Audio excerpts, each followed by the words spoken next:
þetta ekki bara verulega sæt tilfinning?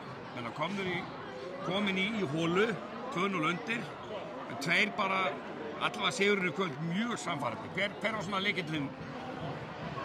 Sko, bara mjög ánægður og stoltur af liðinu mínu hvernig það hafa brugðist við í flókinni stöðu og bara farað inn í hálfleikinn upp 1.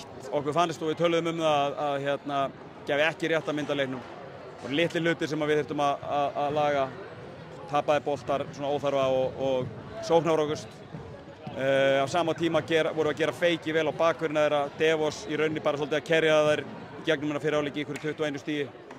Mér fannst við bara ná að laga þessa hluti í síðarháleik. Það var bara meiri, vörnin er geggjuð, bara liðsvörn og sóknarlega bara. Það er á einhverjum 3 stigum langt inn í 3. fjórðunginn. Já, og svo bara, þú veist, fylgjum því eftir með bara frábæri sóknarleik, þar sem að við bara sýndum bara þolinmæði og styrka boltan, gott jafnvægi inn og út og bara töffarar, eins og ég sagði hérna við hann á stöð 2. Það er mikið talað atvinnumenn okkar sem eru frábærar en litlu töffararnir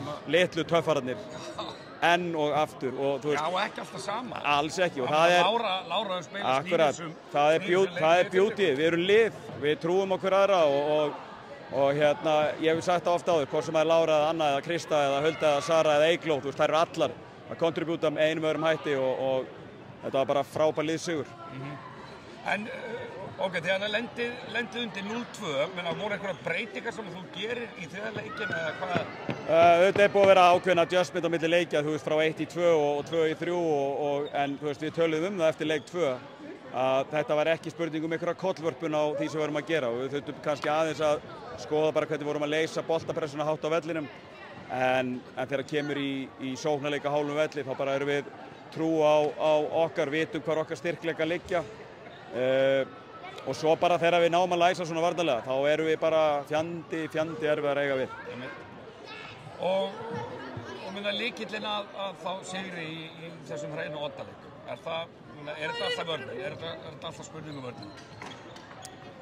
Ég hef ekki mikið vita á þessu. Ótt vilja koma þetta hverfur á móti. Já, jú, auðvitað er vörnin alltaf, það er klassískt og auðvitað er vörnin risaatriði en þú veist, bara yfirvuna boltan er líka risaatriði og svo er þetta bara svona mental hlutir sem við erum búin að tala í gegnum alla úrslitakeppnina sem við þurfum bara að ríghalda í vegna þess að ég hef alltaf sagt það, þú veist, að þessar stelpur, þú veist, gildin sem að þær vilja standa fyrir, það skín í gegn, þetta er gríðarlega mikið lið, það er gríðarlega mikið tiltrú, gagnvart hver annarri, traust og við þurfum bara að halda í þessi gildi áfram inn í oddaleik og ég bara treysti, við náttúrulega bara vera að þakka fyrir bilaðan stuðning og frábæra mæting og það verður væntanlega sneisafullt. Já, ég bara trúi því og treysti að það verði kjaftfullur kofi og partí.